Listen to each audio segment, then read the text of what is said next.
Hello and welcome to this 4IT Future Elite career session, Conquering the Digital Career Climbing Wall.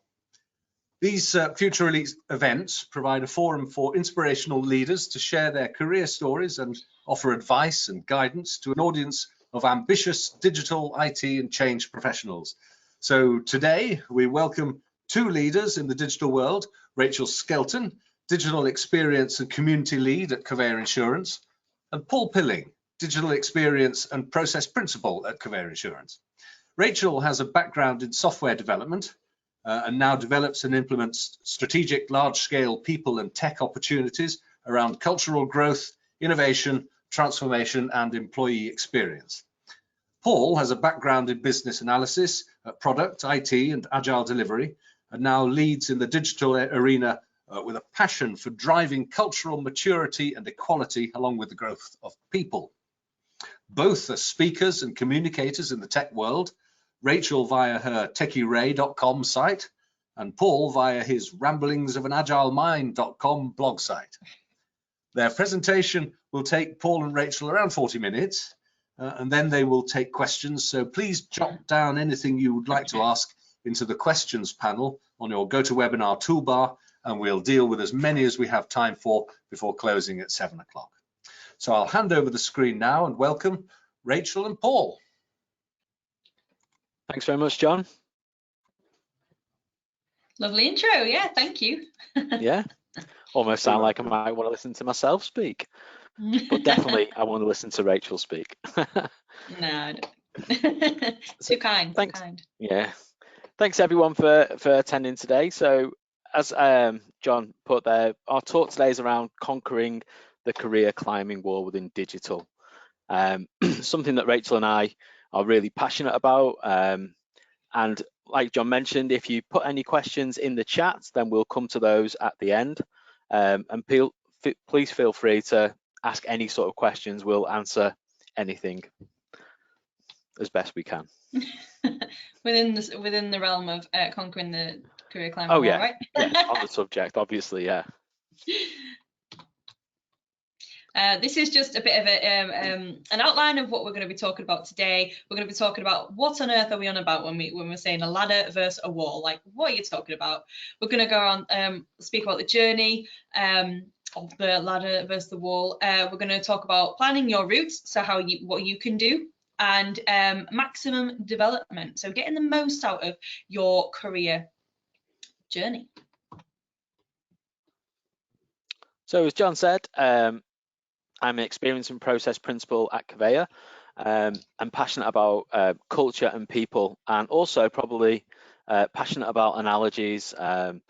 If you ever get the chance to speak to me, you're ever that unlucky, then I probably will use about 7 or 8 analogies every 5 sentences to get through. I've worked in change and IT for around 20 years. Not giving my age away very much, and in all that time I've been inspired by the leaders that I've worked under and for to help grow and grow people, because we are not clever enough yet to have built robots and computers that can program code and understand the customer's need. And as John mentioned, I'm Rachel. So Paul is my manager. We work really closely as a team. We work on experience, we work community and process, and pretty much anything digital culture. I actually like to refer to myself and my role as almost a scrum master, but for the whole of digital. So I remove obstacles as best I can, although we do create digital initiatives and things that we can help our, not just engineers or devs, but everyone in digital really, be more efficient and be happier. I pretty much refer to us as that. What do you think, Paul? Do you think that's an accurate description? Just basically trying to create an atmosphere and an environment, and probably the buzz phrase, like a psychologically safe environment for people to develop, put my teeth back in, develop and deliver the right software solutions for our customers and our colleagues. Yes, exactly. So please feel free to connect with Paul and I on LinkedIn or Twitter, Instagram, YouTube, things like that. We'd love to connect with you. And so let's crack on. So what do we mean by career wall versus a ladder? So most people, when they enter into any career, they see themselves entering as a junior position, apprentice, a graduate, and then gradually walking up that ladder. So I'll become a mid-level, a senior, a lead, or a principal if you're in the software world, or an executive, a director, and so on. What we're trying to say in digital, and especially with agile, is there is so much more to that ladder. There's a whole wall. All the skills that you learn are transferable. So we know that if you go up a ladder and you miss a rung, then likely you're going to fall back down that ladder and have to start again. Whereas with a wall, you can look to traverse and look for a different option. So you might have skills around facilitation, you might have skills around design, you might have skills around a whole myriad of skills of technical and digital expertise that can be cross-pollinated into different functions. So you could be a software developer, you could then go into UX design, you could go into cloud, you could become a scrum master, you could go to the dark side of delivery, you could step across and move. And that's the beauty of digital in the modern age, is the fact that these skills are transferable. So by seeing it as a wall, you're not necessarily limiting yourself to just that straight up and down. You're opening your horizons to a lot more that's out there. And also, don't forget that as working in Agile, when you're working on this wall, you've got so many other people that are around you as well. You've got mentors and you've got guides that can then maybe then go, do you know, maybe you could come over here and look at this way. So don't ever feel that you're alone when you're on that wall, because everyone knows, who does climbing or has watched the film about climbing, that if you go by yourself, it's doom and gloom. If you're in a team, you've got help, you've got assistance, you've got people that can help you across that wall. And that's the beauty of things in Agile and Scrum, is around the team and around how you help move across. So the journey. Cool, sorry. Sorry, Rachel? Nothing, I was just going to say the journey. So the journey, yeah. So I think obstacles that we tend to find on these walls are things like imposter syndrome. Rachel, do you want to give a little bit more on that? Or is it on mine? Yeah, well, the first thing is feedback, really. Do you want to talk about 7 criteria for feedback? Yes, so thanks, Rachel. Get me back on track. That's what she does every day. As someone who's giving feedback, then there is a 7-step approach to making sure that feedback is valid and in place. So that's about making sure it's contextual, it's right, it's delivered at the right time, it's of benefit to the person receiving the feedback, not the person giving that feedback. Now, and there's a few other steps that I've clearly just totally forgotten. Now, this is something that we do when we naturally give feedback to other people. However, John Amici, the former NBA basketball player and now psychologist, has said that when looking at your imposter syndrome, use the feedback model on yourself. So if you know that you're doing something, then treat yourself as a third party. Treat yourself as a person receiving that feedback. So you might not be able to get past that obstacle because you don't feel you're good enough to do that. Well, actually, let's look at the context of how you're trying to get past it. Let's look at your skills and your experience and how you can work around there. So don't let that imposter syndrome be the thing that stops you. Give yourself the feedback, the confidence and belief that you are better than that and you can move around. Another imposter syndrome symptom, can you guess what these numbers mean? Now, I can't see the chat, but have a guess to yourself, because I'm going to tell you. Basically, 60% of women only apply for a job when they meet 60% of the requirements. I'll get this right. And men apply when they feel they hit 100%. So there's a huge off-balance situation here, where we have a lot more men feeling that they can apply for roles over women. And that is a symptom of imposter syndrome. You know, when they don't feel they can kind of hit all of those requirements. A trend that we're starting to see in the industry, and it's been around for a while, but actually people are starting to hire for attitude over skills. Now, so if you apply for a role, and yes, you might not have those skills, or those technical skills, I should say, but you have the attitude, the right attitude, you're very likely to get employed because of that, because you can teach people technical skills, but you can't teach them the attitude. There's a very big difference there. So if you're out there in any way and you don't feel like you reach 100% of requirements for a job specification, you've got to apply anyway. Just try. If you've got the right attitude and you know that you have the right attitude, it's worth applying. There's a really good quote from Richard Branson. If somebody offers you an amazing opportunity, but you're not sure how you can do it, say yes, then learn how to do it later. That's a great quote. What do you think, Paul? Yeah, brilliant quote, and certainly something that I've lived by and also hired by in the past as well.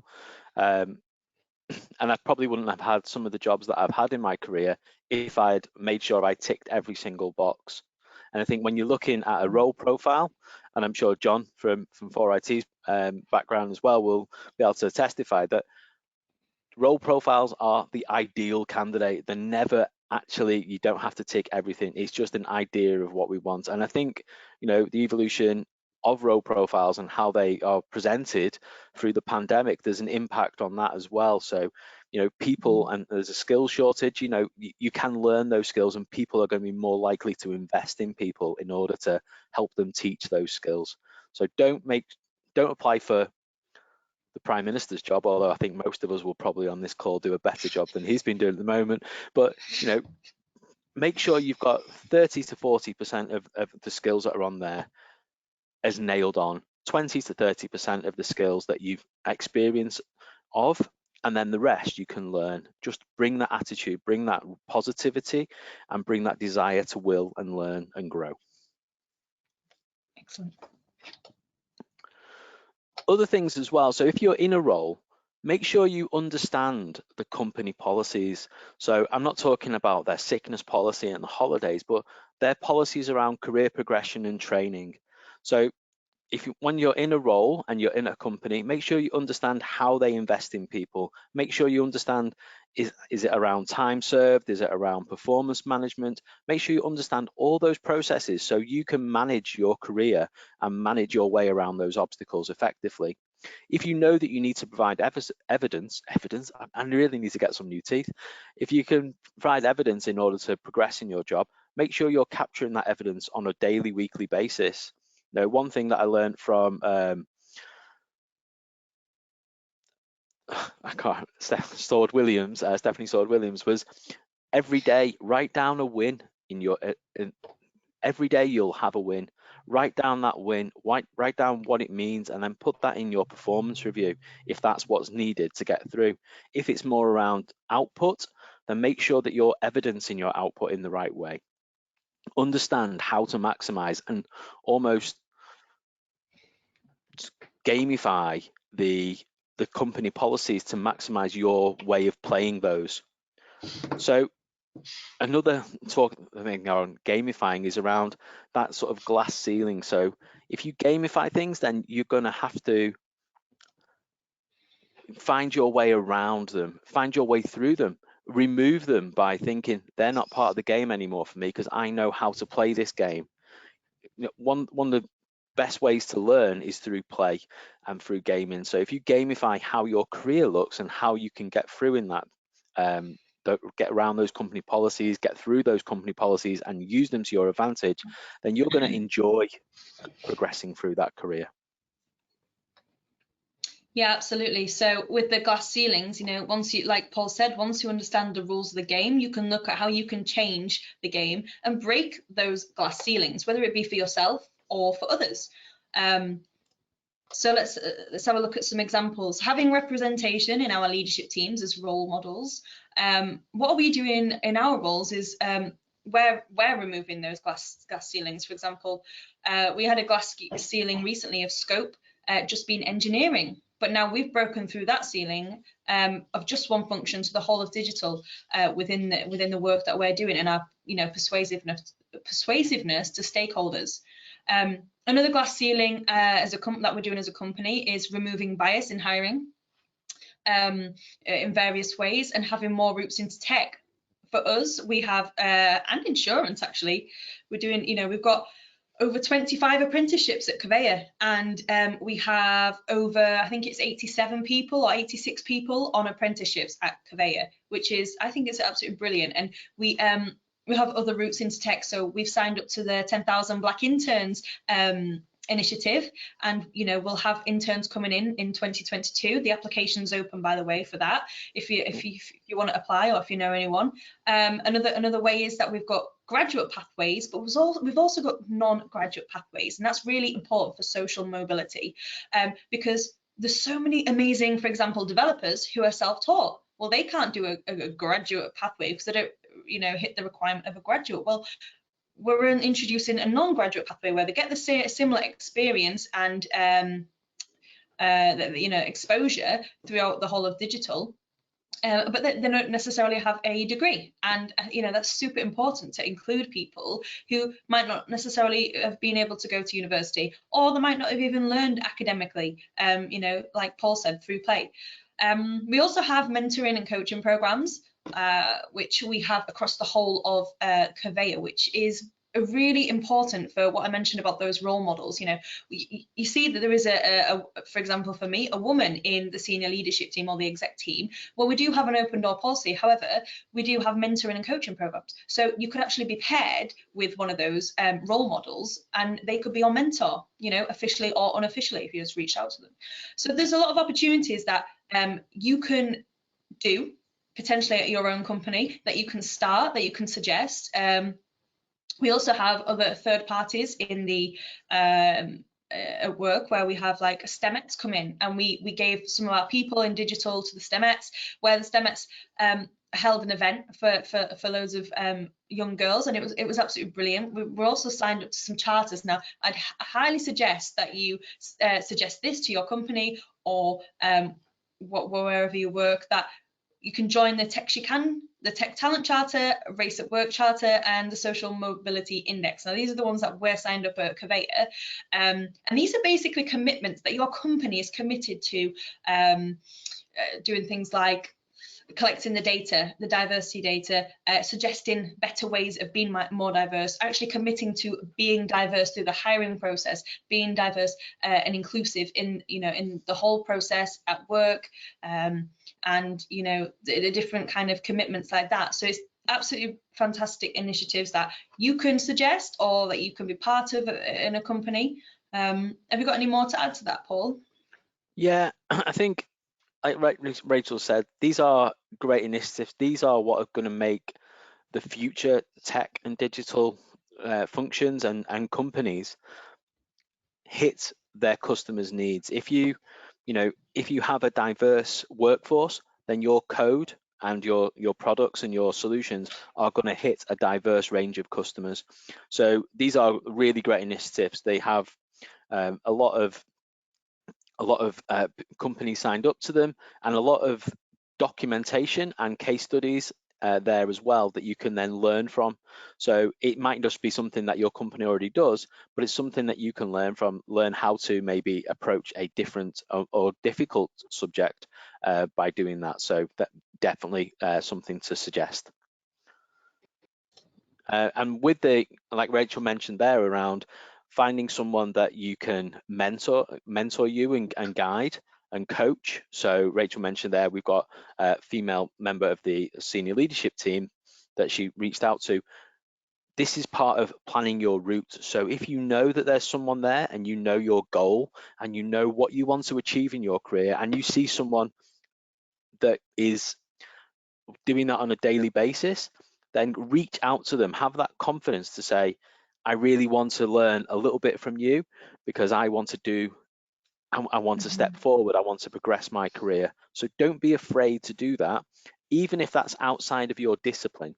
So when we went back to the wall, if you just look at your manager and your manager's manager and your manager's manager's manager's manager, then you're just going to learn the same things. But if you reach out and go sideways, then you might learn a few different perspectives and skills and behaviors that will actually benefit you going forward. So like the slide says, be like bamboo. So when the pressure comes, bend, but you need to be able to flex and move. But obviously don't flex and move too much, because bamboo, even though it is flexible, still does snap. Really need to get some new teeth, Rachel. It still does snap.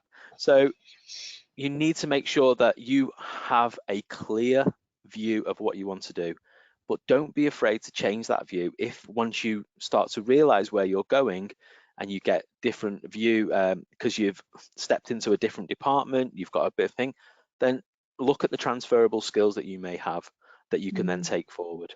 I think that's really, really key. And make sure that when you have this plan and you have this view, make sure they stick true to your values. So it's a very values-driven world, and it's becoming more and more so. I think there's a recent study come out around the current Gen Z. I think I've got that right, have I, Rachel? I'm an old man now. I don't know what these gens are. I'm getting But older the recent too, you Gen know. Z is more around salary is still an important driver, but it's more around what that company and those company values, what they give back to the community, what programs like Rachel mentioned around the Race at Work Charter, the diversity through Tech She Can and the Tech Talent Charter, what they bring and what they throw back to the community is equally, if not more important to Gen Z than it is to salary. So make sure that you don't sacrifice your values for what you want, because in order to make these companies change and the whole marketplace change, we are the people that can influence this. I say we, I've only got a few years left, but you know, you all have a lot more time there to do that. So let's get this forward. So if you stick to your values and you can do that, you make sure that the company that you're going to work for is right for you, not only that that you are right for them. And that's really, really important. Like in an interview, yes, you are being interviewed, but you are interviewing also the people that are on that panel, making sure that they're asking interesting questions, not just the standard boring monotonous ones like what are you going to be in 5 years time, what's your plan, stuff like that. Make sure they're engaged and they actually understand your CV and do that. You know, we need to remember that in tech and in digital now, the average tenure in any role is probably 2 to 3 years. In marketing, it's probably around 18 months. So don't be afraid to change direction, change role. It doesn't say you have to leave the company. It just means that you might change the role within the company and how you move through. So make sure you've got that in your mind when you're planning your route. Absolutely. Another thing while planning your route is don't close those doors. That's crazy. Don't leave a company and burn the bridges. Keep not just that, like, you know, keep your mentors and keep your network. Have you, a small thing, have you connected with the people you work with on LinkedIn? As small as that, you know, you don't know whether you'll work with them again. I mean, you probably will. In the tech industry, you know, it's kind of a small industry, isn't it? 9 times out of 10, you know someone, at least know someone who knows someone. So don't close those doors and keep your mentors, keep your network, your internal ones. And going back to attitude over skills, we touched on it earlier on. The attitude and the desire to learn is something that comes across. And like Rachel mentioned, skills can be taught. And I think more and more often we're seeing now in the tech industry that there is a skill shortage. So people are going to be more willing, and employers are going to be more willing to put you and teach you those skills through graduate programs, through apprenticeships. Maybe also look at, you know, that attitude. So can you go, so if it's software, can you go maybe out to a Manchester Codes, Leeds Codes, North Coders, places like that that will actually help you get a role as you go forward. So don't be afraid to reskill, relearn, and have that desire and that grit and that determination to succeed. And I think if you can, as a hiring manager, I mean, I've probably been a hiring manager for about 10 years now, and I've seen a whole myriad of different people come in.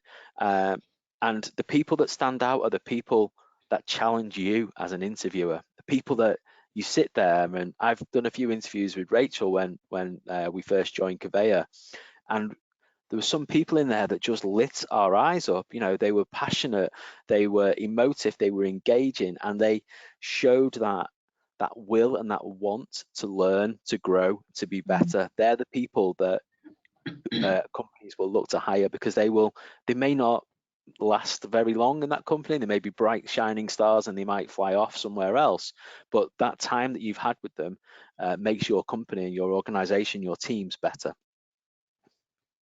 Absolutely, yeah. An example as well for climbing wall. What was your role before this one, Paul? Exactly. Technical engineering manager, is that right? Technical engineering manager, yeah. Covea, I was trying to think. Yeah, yeah. I know.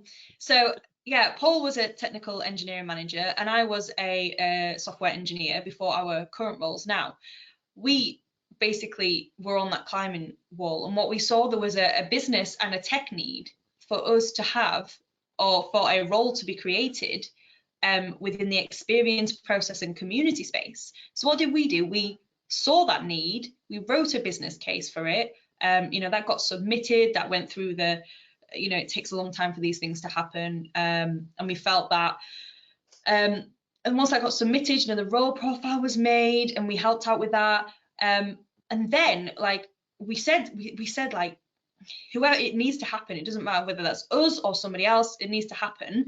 We are very passionate about this. What we did was we applied for it ourselves, you know, it was open to the whole company and beyond, and we applied for these roles, and we, after interviewing, you know, we got them. And that's, I think that's pretty incredible, to go from creation of a role, seeing a business need, to actually being in a role and doing it day to day, rather than, you know, doing these things on the side and it kind of getting done when it can. It becomes a whole thing and a whole path. You know, that's not a ladder at all. It's a wall, and we had obstacles around that, and we're on a successful climbing wall right now. We're not falling off, and we've got plenty of mentors and guides around us, sharing the ropes, keeping us going, getting us to the, you know, wherever we need to go. The career, it just really isn't a linear path, and I think that's a really good example of the climbing wall. And before I was an engineering manager, I was an agile delivery manager, a scrum master, and a product owner, and a business analysis manager. So it just shows that there is those cross transferable skills that you can get in there. Absolutely. So maximum development. Yeah, I think we kind of covered the maximum development already, but basically stepping forward for your new experience. It can be hard, it can be difficult, but it can be done. Is there an opportunity for you to have a secondment at your current place? Is there opportunity to get your mentors? You know, externally, build your network, go to talks like tonight, and ask people how it's done. If you see someone like on LinkedIn and you're like, oh, I really like what you do, how did you get there? And you know, how do you move forward? And then internally, as I said, can you do it? A secondment? Can you get an internal mentor? And like Paul said, get a mentor that's not even in your discipline. It really depends on what kind of industries you're working at. We have like the insurance industry and also the tech industry within our business. So you know, there's a huge scope for business and technical mentorship. So what's available to you, whether it be external or internal, that is how you maximize your opportunities and maximize your development to move around that climbing wall. Anything to add, Paul? No, I think that is the key, is making sure your path is the right path for you, and getting up that wall. Don't feel that you have to follow anyone. Don't even feel you have to follow what we've said today. Take some things, leave some things behind, but make sure you drive that path for yourself. Absolutely. I went to university and I studied computing, so real umbrella of things that went on in computing. You know, I did a bit of this, did a bit of that. Great course. I came out thinking, oh, I must be a software engineer because not even like a coder, a programmer, because that's what you do. And this was what, like 4 or 5 years ago. And it's incredible, as I was talking about those roles, incredible how many new roles are being made every single day. What I needed when I came out of university was to know what roles were out there, and it's really hard for like the universities or the academia to say, oh, it's this role, you know, because they change all the time, and actually it's really hard to keep up. And I recently did a Techie Chats vlog, so I have a vlog where I interview people about their roles, and it's incredible to learn what kind of roles are out there, so the roles that you hadn't even imagined. We know what it's like if you work in tech, you know what it's like, you know, you do not stagnate. That is the beauty of tech. That's why we're in it. And the opportunity is there, not only to create new tech and to be involved with that, but to have the roles that the industry demands. Yeah, and I think yeah. onto what Rachel's just saying there, just to build on that, is the roles that we created for ourselves in Covea at the moment are only probably more prevalent when we were looking at them in tech startups. So we spoke to people who knew the similar roles in things like Deezer and Le Bon Coin. It's like Deezer, the French Spotify, and Mano Mano. These roles were like cultural ambassadors in tech. So if you work in a big organization, don't be afraid to look at the startups to see what's happening in those in order to help plan your career and plan your route. Yeah, absolutely. It's the research. It takes a long time to kind of research, because like we said, there are so many emerging roles. But if you reach out to your community, your network, and you see what's being done elsewhere, and for what Paul and I did before we did this business case for these roles, is that we reached out to people like Paul just mentioned, across the country and across the world really, and we said, look, we see you're doing these roles, that's amazing, can you tell us, you know, what it's a bit about how you got there and your background. And we did some extensive research, and that is a brilliant example of reaching out to your network, and reaching out and getting mentors, going to talks and seeing how it's done. Yeah. So I think we're just going to do a summary now. So feel free to screenshot this if you would like. Your path, it isn't a linear path. It's never a linear path. It's not a ladder. You know, I think the most you can do on a ladder is probably go onto the other side if it's not against a wall, and that's only around the bottom of it. It's not a ladder, it's a wall. Yes, you will have obstacles. That's fine. Give yourself some feedback. See how you're doing. Do a SWOT analysis. See, you know, self-analyze yourself. Be self-aware. Attitude over skills. If you have the attitude, the desire, the passion, you're very likely to get hired because of that. Okay, there's trends already. Change the game, you know, find those role models, be those role models, see what's out there, see what opportunities are out there for yourself, and for the company, you know, to improve yourself and to improve the people who come after you. Be like bamboo, so don't snap completely if change comes around the corner. Bend a little, you know, be flexible. And don't close doors, you know, keep in touch with those mentors, keep in touch with that network. Anything to add, Paul? And I think above all of that, don't be afraid to fail. You know, if something doesn't quite work, then have that feedback loop, give yourself that internal retro. Why didn't it work? How can I do this better? You know, how do I then put what I know into practice to make sure it doesn't fail next time? So fail is, you know, there's so many acronyms and things around fail, but it's just about learning. You know, as you grow up, I've probably failed more times than I care to mention, but I've learned from each and every single one of those to make me into the position where I am now. And I'm still failing in this role at times. You know, sometimes I might not put an agenda together well, I might not follow up on something, so I need to learn from those things. And that's where Rachel comes in and gives me a kick and says, you haven't done this bit. So, you know, learn from other people. And one of the things I've learned from my failings in the past is build a good team, build a good network around you. So we don't have to be a direct team, but like a network of people that you trust to be able to look at and give you that different perspective and that different view. And yeah, be like bamboo. Don't close doors. Don't be afraid to take a risk. Absolutely. Take a screenshot. Another slide to screenshot as well. We have a few book recommendations, and the last one I think is like a comic. Yes. We've read these. They're brilliant. These are only like a small amount that we could just like think of at the top of our head, but there are so many good resources out there. Check out Paul's blog, Ramblings of an Agile Mind. He has loads of good stuff on there. Check out my blog, techieray.com. I have loads of good stuff on there.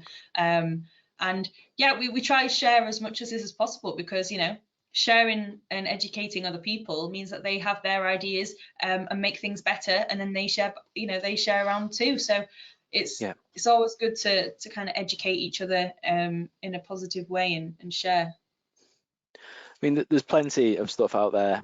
This is just like Rachel said, it's just a handful of stuff that we think are really relevant to help you shape your career and to learn from others. Comic Agile is on LinkedIn, and they've got a little book out now. It's just a bit of lightheartedness, because not everything has to be serious.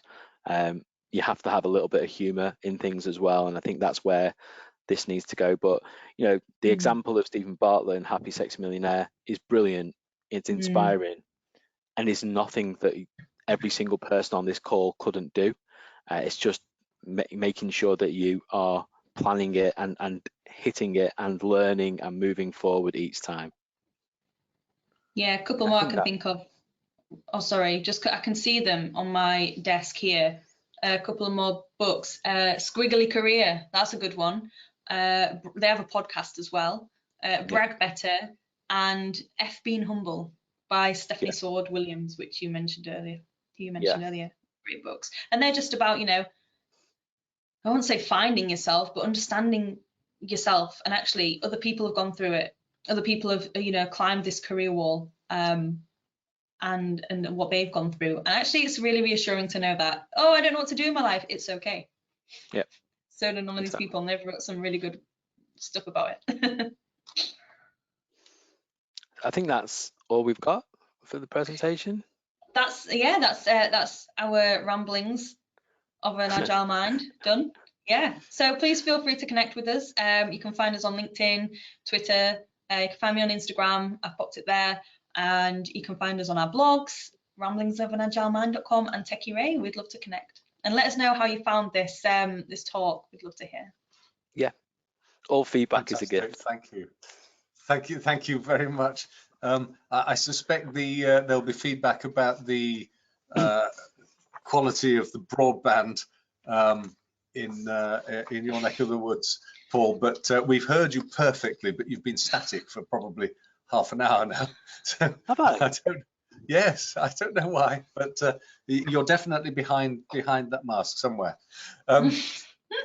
We've got some great questions. Okay.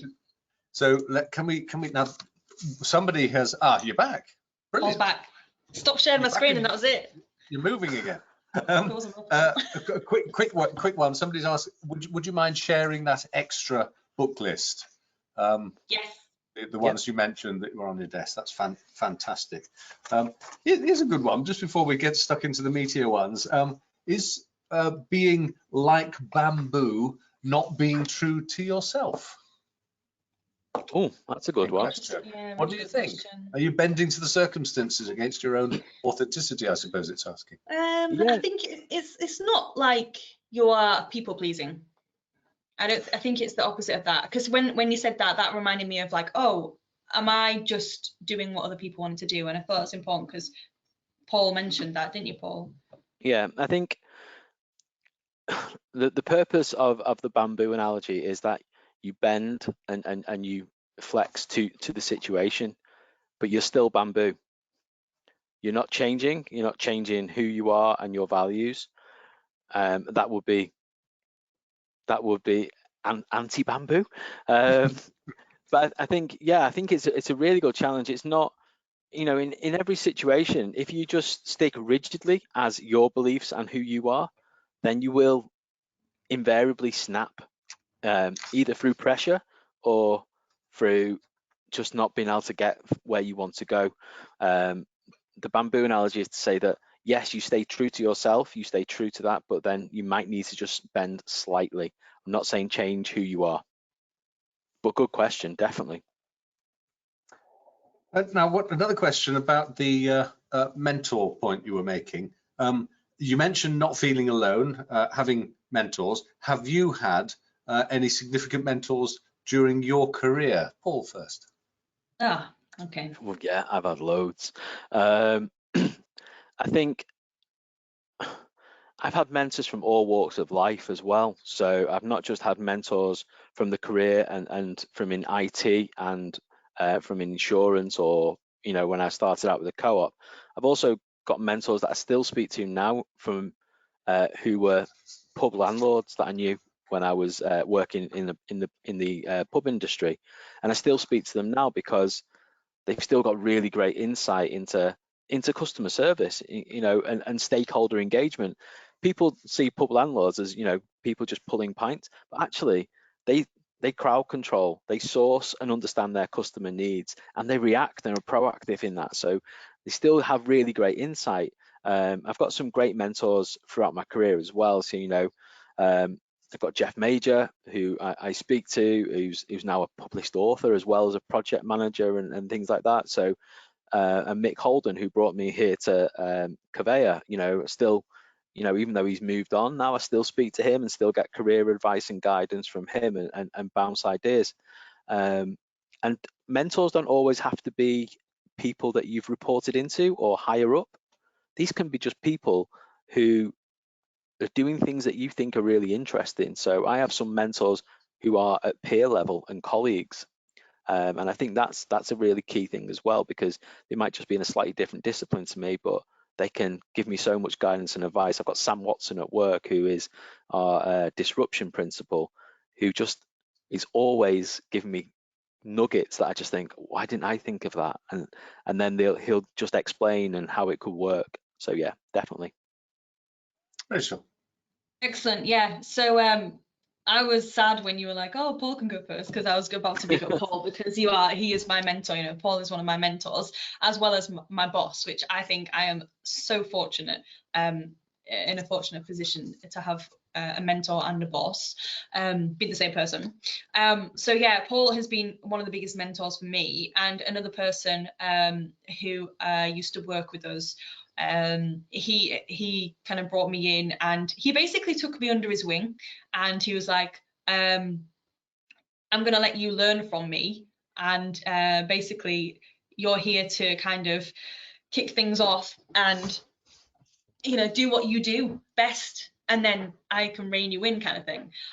So I was really fortunate to have such a great mentor, and, you know, he still mentors me. One really good tip that he gave me was that look what you need in your career. So, for example, for me, he suggested, you know, why don't you find a woman mentor as well, who has those similar challenges that you're going to have in your career. So what kind of you know, situation do you think you'll be in the future, and what kind of things are you looking for? Another great like peer mentor I have as well, she said to me, she was like, what are you looking for now? What is it? What's the next step? What are you missing in your life right now in your career? And go find someone who has that quality and ask them to mentor you. She said that, you know, she has mentors. She has like quite a few mentors on the go, but it's not like a really long-term thing. It's a short-term thing, maybe an 8-week situation, rather than like a lifetime thing. And kind of learn that, and then evaluate yourself again and see what next thing you need. Oh, there's another thing as well. Sorry. I had a really good chat with the CEO of Next Up, Victoria Tomlinson, and she said, we spoke about reverse mentoring. So that is finding someone in a company or whoever, and speaking to them, and they letting them challenge you and get their points of view. You know, someone who doesn't have that experience, both has different experience. So I think that's a really cool kind of initiative, and I definitely urge people to have a look into it if it kind of interests them. Another question around mentoring. You've used mentoring and coaching in the same sentence, not interchangeably, but very close to each other. Can you explain the difference? Yeah, Paul, do you want me to do it, or do you want to do it? Yeah, so mentor is more around the showing and the demonstrating, whereas the coaching is more around the guide. So not showing them how, but getting them to work out the path, just the gentle prods and getting them to learn how to do something. Whereas mentor will invariably show you what they've done and then you follow, whereas a coach will ask a little bit more. So rather than the how, it will be the why, the what, the where, or maybe not the why, because that can be quite emotive sometimes, but the what, the when, the where. So yeah, the coaching is more getting you to do the thing, whereas a mentor will normally show you before you do. A really funny thing on that is that I had coaching sessions through Kaveya, and my coach was someone from business, so she wasn't anything to do with digital. I went in there sometimes in a really bad mood. I'd come out and like I'd sit in the coaching session. I'd be like, oh my gosh, I knew that came from me, and she'd just ask me those questions, and the answer would come from me, but the route to get to those answers was something that was covered by a bush in my brain, and I couldn't see it. So you come out of those coaching sessions with complete clarity, and I think you come out of those mentoring sessions like, oh my gosh, I got so much to do, so much good stuff, I'm excited about this and this. So it can be some real different feelings when you come out of those sessions. But yeah, I think they're both equally important to your career, but they're very different. Yeah. And tangentially linked to these same points, another questioner says that he's a techie and not very sociable, he says, but he recognizes the power of the network that you've been talking about. But can you give some pointers about how to engage with a network of people? Rachel, you're what do you do? an excellent networker. I don't know about that. I support, I vocalize a lot about personal brand. Personal brand is my passion, it's my bag. I really think that people should have a personal brand, and that all kind of links in with the networking. Have a look online at some like small talk kind of starters that when you're in person, reaching out on LinkedIn, starting those conversations with people. That's also another one. I'm doing a talk next week about personal brand, and that's aimed at introverts, really. That's about people who, there's a myth behind personal brand where, oh, you have to be an extrovert and be out there to go talk to people and stuff. Well, actually, no, there is ways for those who are more introverted potentially. Sounds like that's going to be the answer to the question, really. Is that a link that we can share afterwards? Yes. Yeah, Manchester Web Meetup. So I can send you that, John, and then you can send that out. But I know Paul has so many good tips on networking as well. So I'll show up. You go, Paul. I think. Thanks, Rachel. Set me up. No, I think the thing with networking is everyone is nervous when they first start networking. So it is perfectly fine to understand and to have those feelings but if you go to a networking event where there's a topic that you're really interested in, find something that you're interested in, find something that speaks to your passion, then you can use your understanding of that topic or that to actually then broach and speak to people about it. Most people that are at those networking events, especially when we come out of whatever this new normal and this Zoom world and things, and people are more face to face, people will be equally as nervous. Use these video events as a way to build your confidence as well, by asking questions like you've managed to, that you put forward there. So just keep building, keep working at it, keep trying it little times in work and when you're out. Find something that my real key tip though is to find something that you're passionate about, because then you'll have a confidence that you know something about what you're going to speak about. Absolutely, that's hilarious. Oh, sorry, I was just going to add. Yeah. I hadn't been to a face-to-face meetup in like obviously a while because of pandemic, but I went to the Digital Festival Awards, and it was just, I was beaming the whole night because it's so nice to be around people who talk tech. I'm not talking like echo chamber tech. I'm talking just people who also are really passionate about that subject. It was just so nice, but it does take time. It really does. So. Well, that's useful, and we'll share that link to the question of pretty much the brilliant segue to, and also there's another person has asked, can you share the link? We can put these up with the recording. That might be the easiest way. You mentioned Tech Charter and the Social Mobility Index. Yeah, we can send the links to that, John. For further reading. Good. Well, we'll put those up with the recording. Now, there's two questions around your current roles. One is, how did you come to see the need for your current role? Did nobody else see it? And another questioner asked, how did you find the courage to go for a role that didn't actually exist? Take those together, Paul.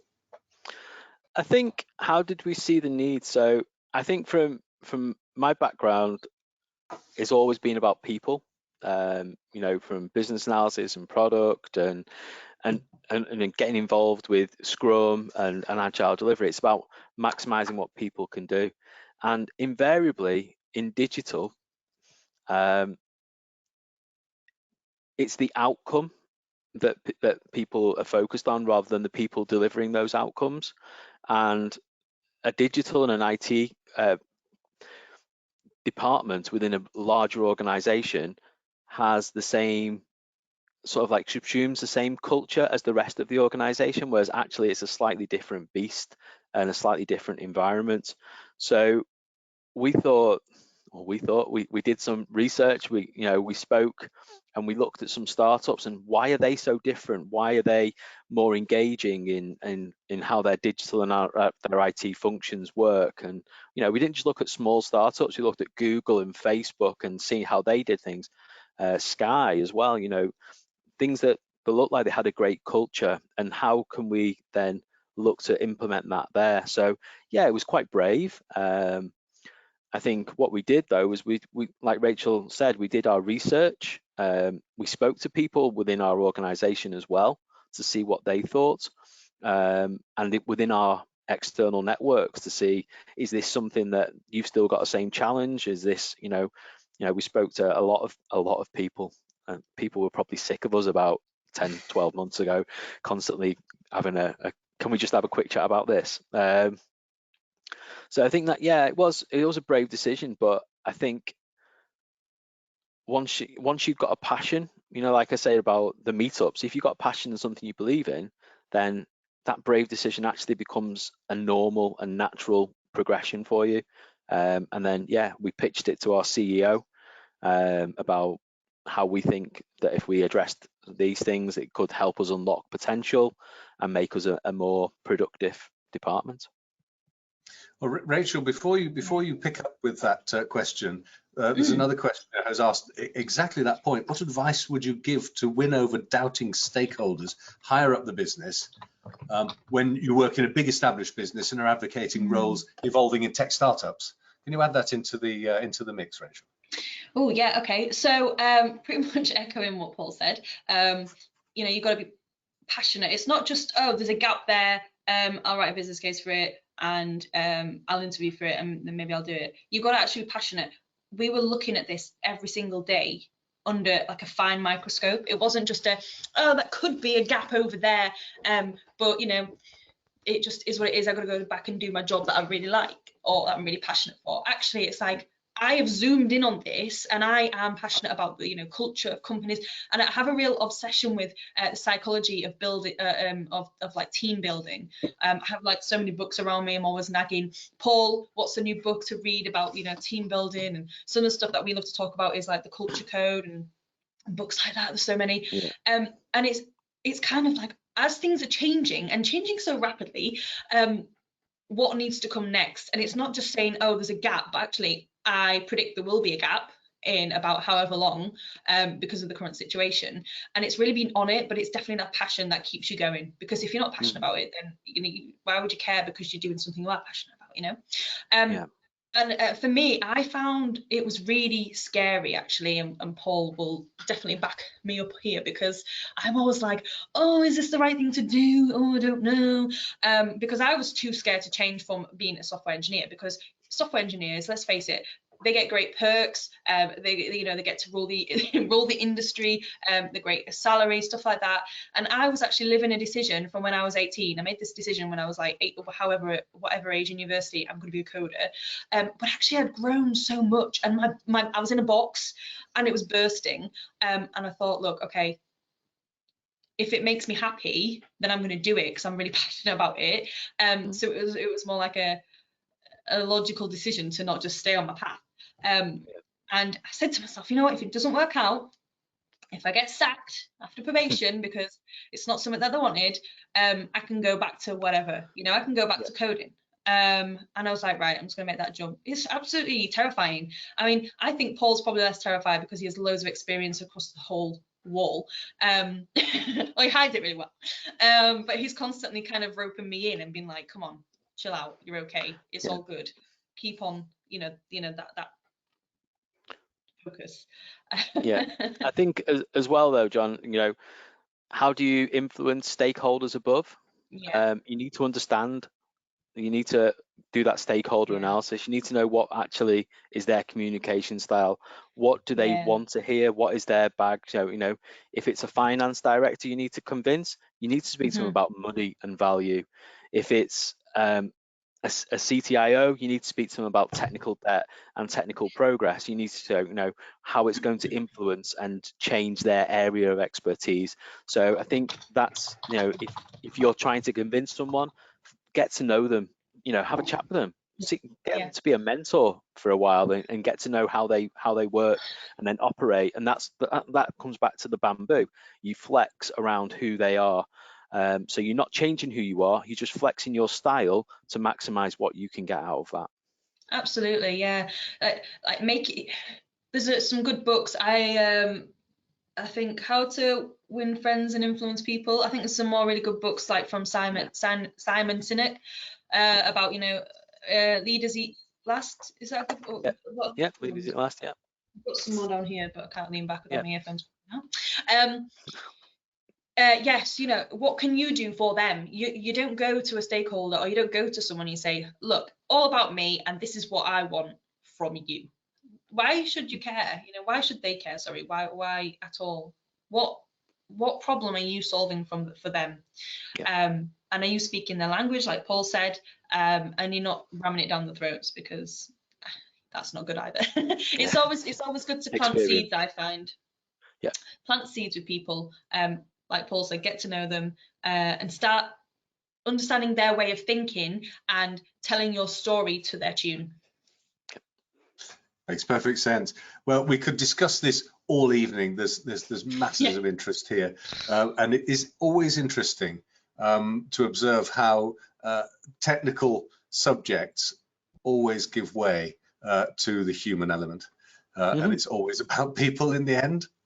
But in the meantime, thank you very much indeed. We've hit the end of the session. So thank you, Rachel. Thank you, Paul. You've shared some amazing insights with us, and I suspect from the questions provoked some great thinking about careers in the world of digital. So we will share a recording of this session in the next day or two, along with the notes that you've kindly said you'll provide, the links and the bibliography. And when you close this session, and by email in an hour's time, you'll be invited to complete a short survey to tell us how you found the event. It's very quick, and we really appreciate your input. It's incredibly valuable. But we hope you've enjoyed this session. Thank you for being here. Thank you once again to our speakers, Rachel Skelton and Paul Pilling, and goodbye. Thanks, everyone.